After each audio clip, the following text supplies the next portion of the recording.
Hello everyone, welcome to our channel. बहुत student request किए थे कि सर इनके न्यूमेरिकल का सॉल्यूशन कर दीजिए, तो चलिए ठीक है, इनके सेंटअप एग्जामिनेशन के न्यूमेरिकल का सॉल्यूशन कर देते हैं। चलिए स्टार्ट करते हैं।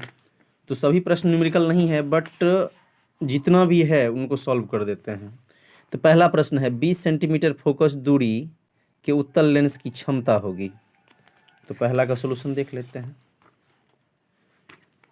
तो पहला प्रश्न है जो दिया हुआ, देख लीजिए इनको क्या दिया हुआ है। एफ इक्वल्स कितना सेंटीमीटर, 20 सेंटीमीटर ये लेंस की दी हुई है फोकस दूरी। उसे निकालना है शक्ति। शक्ति का सूत्र पी होता है पावर। पावर ऑफ लेंस क्या होता है 1p बराबर 1/f। तो p बराबर 1/f का वैल्यू कितना दे देंगे 20 सेंटीमीटर। और सेंटीमीटर को जब ही आप मीटर में चेंज कर लीजिएगा तो ये कितना हो जाएगा मीटर बाय 100। सेंटीमीटर को मीटर में चेंज कर लेंगे, ये ऊपर चले जाएगा। तो इसको ऐसे भी लिख सकते हैं 100/20 इंटू 1/मीटर। इसको ऐसे लिख सकते हैं 100 को ऊपर ले गए, 20 को ऐसे 1 को मीटर के साथ रख दिए। 20 पंचे 100, पी बराबर हो गया 5। 1/मीटर को क्या कहते हैं डायोप्टर। That is answer. तो ये ऑलवेज ध्यान रखिएगा 1/मीटर को क्या कहते हैं डायोप्टर। चलिए इस प्रकार 1 नंबर का क्वेश्चन आपका ये सॉल्व हो गया, जो कि न्यूमेरिकल था। आगे बढ़ते हैं, देख लेते हैं। इसमें तो न्यूमेरिकल है ही नहीं। इधर आ जाइए आप। क्या है, साइक्लोट्रॉन में किसी आवेशित कण का आवर्तकाल टी तथा महत्तम चाल भी हो। तो आप लोग पढ़े होंगे चाल बराबर दूरी बटे समय। दो को यहीं पे सॉल्व कर देते हैं। आप लोग क्या पढ़े थे, चाल बराबर दूरी बटे समय। यानी सीधी बात है, चाल को क्या कहते हैं भी, दूरी को x, समय को क्या कहते हैं टी। अब यहाँ पे हम इसको आगे लेके चले आते हैं। अब समझ लीजिए, तो ये v बराबर x/t, तो इससे हमको निकल जाएगा t बराबर x/v। स्मॉल t को आप कैपिटल T माना गया है इसमें टाइम आवर्तकाल। तो कैपिटल T बराबर x/v। तो x t और v के साथ रिलेशन क्या देख रहे हैं, t inversely proportional to v। इससे यही नहीं रिलेशन, ये नीचे है ये ऊपर है, तो t varies t inversely proportional to v। तो वैसे आप साइक्लोट्रॉन में आयन का पर, तो इसके क्वेश्चन के मुताबिक ये आपका ऑप्शन है।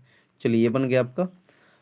और साइक्लोट्रॉन में पढ़े होंगे आप लोग कि कण का, हाँ, आयन का परिक्रमण काल वृत्तीय पथ की त्रिज्या और चाल पर निर्भर नहीं करता। तो उससे कोई मतलब है, फिलहाल क्वेश्चन को देखें हम लोग, उस अनुसार बनाए। ये 9 नंबर का क्वेश्चन ना बहुत डिस्टर्ब कर रहा है स्टूडेंट को। कितना स्टूडेंट कंफ्यूज है कि प्लस होगा कि माइनस होगा सर। तो इनको बहुत हम आसानी से समझा देते हैं, आपको किसी प्रकार की कोई दिक्कत नहीं होगी। तो 9 नंबर का प्रश्न है, किसी चालक को इलेक्ट्रिक फील्ड में ड्रिफ्ट वेलोसिटी के। तो 9 नंबर का प्रश्न पहले देखिए, किसी भी क्वेश्चन में हड़बड़ाइएगा ना, पहले प्रश्न समझ लीजिए। किसी चालक को विद्युतीय क्षेत्र में आरोपित किया जाए तो मुक्त इलेक्ट्रॉन का अनुगमन वेग vd का मान होगा। यानी कि इलेक्ट्रिक फील्ड में किसी भी कंडक्टर को रखने पर, यानी कि इसका जो ड्रिफ्ट वेलोसिटी, इलेक्ट्रॉन का अनुगमन वेग का मान क्या होगा विद्युतीय क्षेत्र में। तो आप सीधी सी बात है कि यहाँ आप जानते हैं 9 नंबर का कर देते हैं सॉल्व। अब जानते हैं v बराबर होता है u + at, सभी को पता है। क्योंकि इनिशियल वेलोसिटी क्या होगा 0, और यही v को फाइनल वेलोसिटी को ड्रिफ्ट वेलोसिटी अनुगमन वेग कहते हैं। ये vd बराबर कितना हो गया 0 + at। तो vd बराबर हो जाएगा 80, और इस t को बोलते हैं रिलैक्सेशन पीरियड, यानी श्रांति काल। और आप जानते हैं कि f बराबर होता है ma। ये 9th से पढ़े होंगे, तो इससे क्या निकल जाएंगे a बराबर f/m। तो ये vd बराबर कितना हो जाएगा f/m इंटू इसका मान टाउ दे दिए। और आप लोग ये 12th में पढ़े होंगे f बराबर QE। f बराबर कितना QE। तो vd बराबर QE/m इंटू टाउ।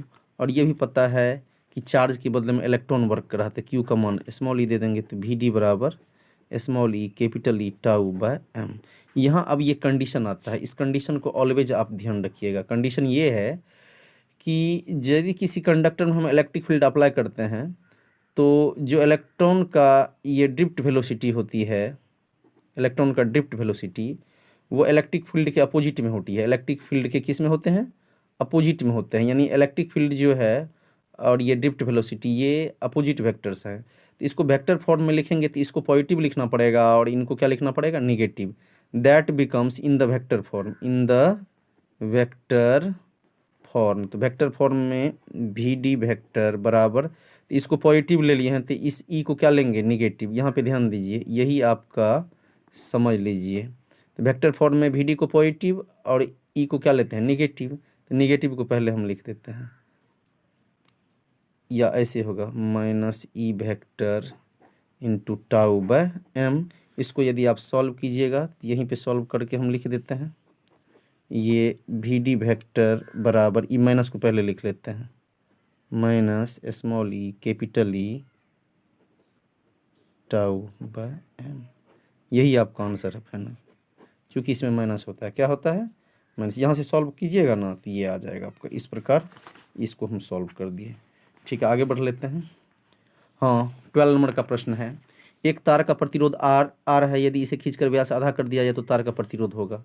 देखिए, जब ये व्यास आधा होगा दोनों, आपका व्यास क्या होगा, आधा। 12 नंबर का क्वेश्चन, यदि डी आपका चेंज हो जाएगा, डी हो जाएगा हाफ डी, डी क्या हो जाएगा, हाफ डी। यदि किसी भी चालक का, तो ये डायमीटर यदि आधा हो जाएगा तो लेंथ जो है उसका 4 गुना हो जाएगा। लेंथ यदि एल है तो लेंथ क्या हो जाएगा, 4L। लेंथ क्या हो जाएगा, 4L।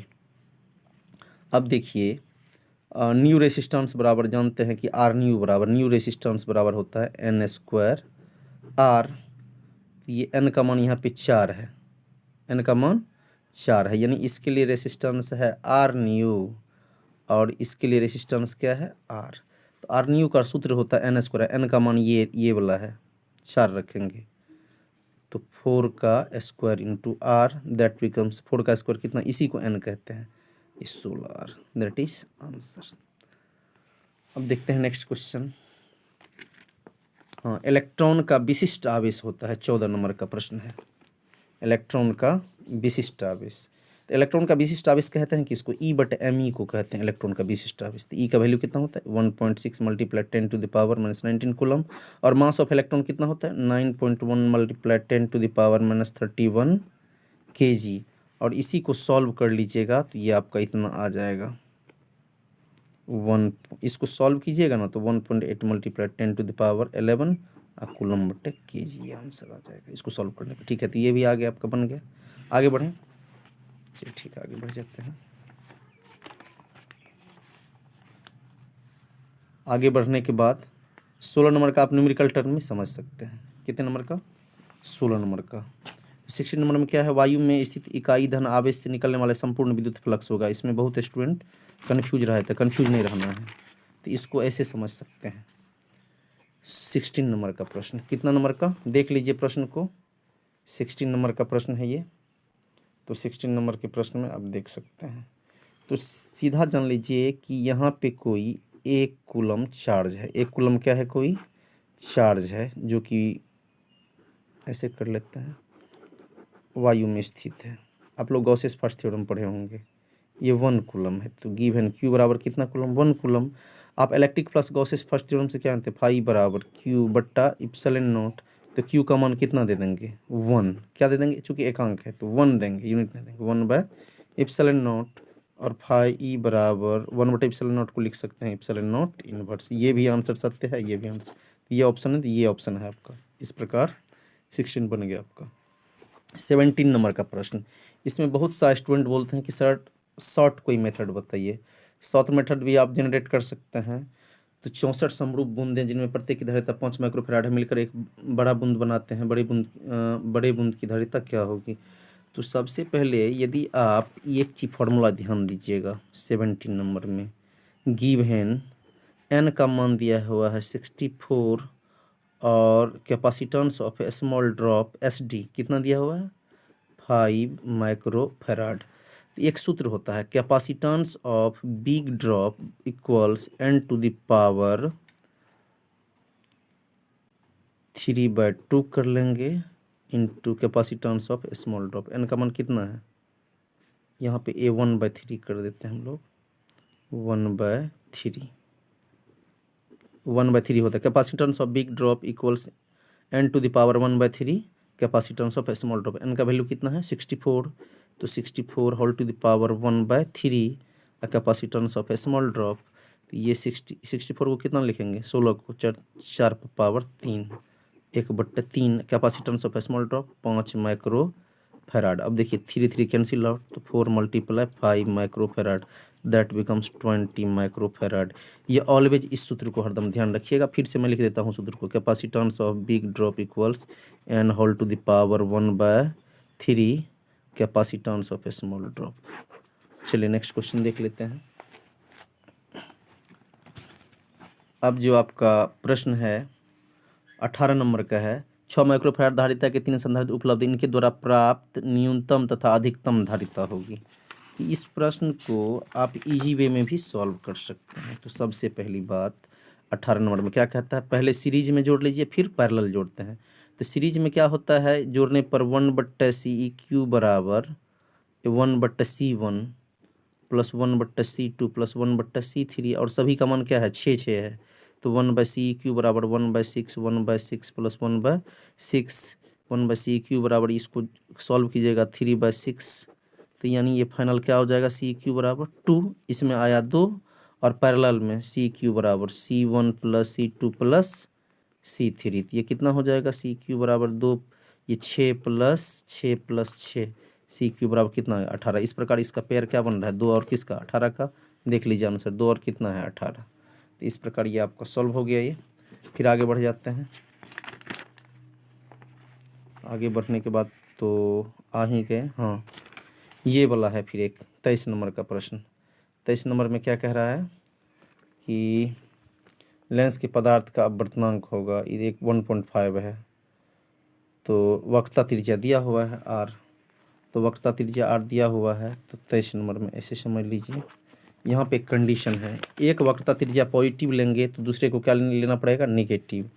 तो एक आपको दिया हुआ है R1 लेते हैं कितना, 20 सेंटीमीटर, तो R2 लेना पड़ेगा -20 सेंटीमीटर, बिकॉज एक साइड पॉजिटिव होगा दूसरी साइड नेगेटिव होगा।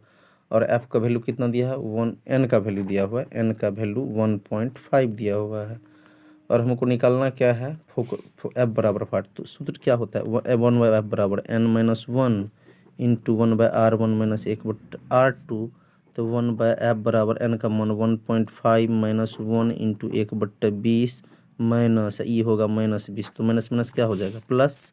तो 1/F बराबर हो जाएगा, ई तो 0.5 हो जाएगा, ये माइनस माइनस प्लस। तो 1/20 प्लस 1/20, ऑलरेडी ये 1/F इक्वल सॉल्व करके 0.5, ये हो गया 2 कितना 20, कट गया 10, ये भी कट गया, तो यहाँ 5 का ये 20 बाय क्रॉस मल्टीप्लिकेशन। तो F बराबर हो जाएगा 20 सेंटीमीटर आंसर। इस प्रकार ये 23 नंबर बन गया। 24 में है ये क्रिटिकल वेलोसिटी वाला। तो आप लोग जानते होंगे N12 बराबर होता है क्या चीज़, साइन C। तो साइन C बराबर क्या लिख सकते हैं, N12। तो साइन C बराबर N12 को लिखते हैं N1/N2। तो साइन C बराबर N1 का मान ये है 4/3, N1 का मान क्या है 4/3। तो 4/3 या N2 का मान ये है 3/2। तो अब देखिए साइन C बराबर 4/3 या मल्टीप्लाई कर देंगे 2/3, ये उलट जाएगा गुना करने के बाद। तो ये क्या हो जाएगा बाबू, रेसिप्रोकल हो रहा है, साइन C बराबर हो जाएगा 8/9। तो C बराबर क्या हो जाएगा, sine inverse 8/9, that is answer. अब समझ गए। तो फिर और देख लेते हैं, ये भी आपका बन गया, ये भी बना दिए। अब क्या है आपका, ये सब तो पढ़िएगा तो क्लियर हो जाएगा। हाँ एक ये है 29 नंबर। 29 नंबर में दोनों को पहले क्या करना है कि समांतर क्रम में जोड़ देंगे। तो 3 और 2 कितना हो जाएगा 5, और उसके बाद इसको जो है फिर श्रेणी क्रम में जोड़ देंगे। ये 20/9 आपका आंसर आ जाएगा, 20/9 आपका आंसर आ जाएगा। यानी दोनों को समझ गए ना, इनको क्या करना है समांतर क्रम में जोड़ देंगे। तो 3 2 कितना हो गया 5, तो 5 माइक्रोफैराड हो गया, और ये कितना हो गया 4 माइक्रोफैराड। इसको पहले समांतर क्रम में हम लोग जोड़ लेंगे। समांतर क्रम में पहले क्या करेंगे, जोड़ लेंगे और उसके बाद दोनों को श्रेणी क्रम में जोड़ लेंगे, यानी 3 2 5 5 माइक्रोफेराड और 4 माइक्रोफेराड को श्रेणी क्रम में जोड़ेंगे तो इतना आंसर आ जाएगा। तो इस प्रकार ये समझ गए आप। आगे बढ़ते हैं।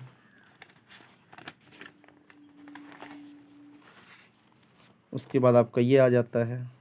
इसको सॉल्व करने का बेस्ट तरीका है 31 नंबर को। 31 नंबर में आप देखिए यू का सूत्र होता है 1/4 पाई इप्सिलॉन नॉट Q1 Q2 बटे R। तो यहाँ मान दे देंगे इसका 9 गुना 10 पर पावर 9 और Q1 का मान कितना है, Q1 का मान दिया हुआ है 10 माइक्रो कूलम यानी 10 पर पावर -6 कूलम। ये प्लस है, एक ठो मान माइनस वाला है 6 कूलम बट्टे आर का मान है 40 सेंटीमीटर। इसको मीटर में बदल लेंगे और इसको एवं प्रकार से आप सॉल्व कीजिएगा तो यही आपका आंसर आ जाएगा ये वाला, क्योंकि ये माइनस ना यहाँ आ जाएगा तो ये सॉल्व करके -2.25 जूल आ जाएगा। इस प्रकार ये भी बन गया आपका। उसके बाद नेक्स्ट है आपका, ये सब तो एजर्सन पढ़े होंगे आप लोग थ्योरी में। 33 2 बल्ब दिया हुआ है। कितना बल्ब दिया हुआ है, 2 बल्ब दिया हुआ है 33 में और 60 वाट है और 40 वाट के 2 बल्ब श्रेणी क्रम में जोड़ेंगे, उनकी सम्मिलित शक्ति होगी। इसको आप करना क्या है कि सम्मिलित शक्ति निकालने के लिए 33 में तो 60 वाट का बल्ब है और कितने वाट का है, 40 वाट का। इसकी यदि इक्विवेलेंट पावर निकालेंगे तो रेसिप्रोकल कर दीजिएगा। तो पावर इक्वल्स लिख लीजिएगा, ये 1/60 प्लस 1/40, तो ये कितना हो जाएगा 60-40 का एलसीएम कर लेंगे 3 6 120 हो गया और ये कितना हो जाएगा 2 60 दूनी 120 हो गया प्लस 3 2 कितना हो गया 5/120। ये 1/P इक्वल्स 1/ कितना है 24, इसका मतलब P बराबर कितना आ गया 24। यही आंसर होगा इसका। तो चलिए इस प्रकार ये हो गया आपका। तो ये आगे चलते जाएंगे तो सब हिंट कर दिया गया है, इसमें कोई दिक्कत नहीं, ये सब पढ़ भी चुके हैं। एक ये है, इसको भी मैं फार्मूला लिख देता हूँ, इससे आप सॉल्व कर सकते हैं। सॉल्व ऐसे कर सकते हैं, अब समझ लीजिए। आई का मान कितना दिया हुआ है 1 एम्पियर और क्या है ई का मान 1.6 मल्टीप्लाई 10⁻⁹ कूलम, टी बराबर 1। आई बराबर सूत्र होता है NE/T, इससे n बराबर हो जाएगा IT/E। इस पे सभी का वैल्यू रख दीजिएगा। आई का मान 1, टी का मान 1/1.6 मल्टीप्लाई 10⁻⁻19। इसको सॉल्व कीजिएगा तो आ जाएगा 6.25 मल्टीप्लाई 10⁻11। इसको सॉल्व करने पे इस प्रकार ये बन गया। और देख लेते हैं, फिलहाल ये सब बन गया आपको। ये तो यार निकल जाएगा, वैसे ये सब थ्योरी से ही है। और एक ये बच रहा है आपको 51 को क्या करना है, टावर की यानी प्रसारण अधिकतम दूरी निकालना है। तो टावर की हाइट कितना दिया हुआ है 245 मीटर और पृथ्वी की त्रिज्या होती है R बराबर होता है 6400 किलोमीटर 6400 किलोमीटर। तो इसको देखिए सूत्र होता है D बराबर √2RH। तो इसमें हम लोग मान रख देंगे दोनों का, किलोमीटर को मीटर में चेंज कर लेंगे। तो 6400 गुना 1000 मीटर, इन दोनों का मान रख दीजिएगा तो उसका आंसर ये आपका 56 किलोमीटर आ जाएगा। 56 किलोमीटर आंसर आ जाएगा। तो चलिए बाबू आज की क्लास को यहीं तक रहने देते हैं और बना ही दिए। और एक चीज़ है, थोड़ा मैं हिंट कर देता हूँ। देखिए ये कूलम फोर्स पे है, दूरी यदि आधा होगा ना, बीच की दूरी आधी कर दिया तो विद्युत बल होगा। तो आधा का स्क्वायर कर दीजिएगा, तो आधा यानी 1/2 का स्क्वायर कर दीजिएगा तो 1/, कितना हो जाएगा 4 हो जाएगा। ये किरचॉफ के प्रथम नियम पर है। आने वाली धारा क्या होती है पॉजिटिव और जाने वाली धारा निगेटिव होती है। तो इसको भी सॉल्व कर लिया जाए। तो इस पे ध्यान नहीं देना, इस पे ध्यान देना है। तो 16A ये कितना 53 है ना, तो 16 एम्पियर ये पॉजिटिव होगा, ये जा रहा है तो निगेटिव और ये भी जा रहा है तो निगेटिव, बराबर क्या होगा 0। तो ये 8A - I बराबर 0। तो 8A बराबर क्या हो जाएगा, इसको इधर लेंगे तो I आंसर 8A होगा, 8 एम्पियर होगा। चलिए ये भी इस प्रकार बन गया। धातु का परावर्तनांक अनंत, ये सब तो बता दिया गया था। ये है दो बल्ब, इनमें किसका प्रतिरोध ज़्यादा होगा? जिसका शक्ति कम होगा उसका प्रतिरोध क्या होगा? ये 54 नंबर आपको दिखाई नहीं दिया होगा, 54 नंबर देख लीजिए। यह है दो बल्ब है, तो जिसका शक्ति वाट कम होगा तो इसका वाट कम है, इसका वाट अधिक। जिसमें वाट कम होगा उसका प्रतिरोध अधिक होता है, ये ध्यान दे दीजिएगा। जिसका वाट अधिक होगा उसका प्रतिरोध, क्योंकि आप लोग पढ़े होंगे P बराबर V²/R। तो आगे बढ़ जाए, धातु का परावर्तनांक अनंत होता है, आप लोग जानते हैं। तो इस प्रकार अब इसमें न्यूमेरिकल बच नहीं रहा है। हाँ, एक चीज़ और न्यूमेरिकल थोड़ा मैं हिंट कर देता हूँ। यहाँ पे है अर्ध तरंग दृष्टकारी होगा, तो निर्गम आवृत्ति इसका डबल कर दीजिएगा निवेश का, तो 50 दूनी कितना हो जाएगा? 100। 50 दूनी क्या हो जाएगा? 100। और बाद बाकी ऑब्जेक्टिव है। तो इस प्रकार आप सॉल्यूशन देख लिए। आज की क्लास को यहीं तक रहने दीजिए, मिलते हैं नेक्स्ट वीडियो में। यदि ये वीडियो आप लोगों को पसंद आया होगा तो आप लोगों से रिक्वेस्ट है कि प्लीज़ इस चैनल को सब्सक्राइब, लाइक और शेयर ज़रूर कीजिए। मिलते हैं नेक्स्ट वीडियो में। Thank you all of you.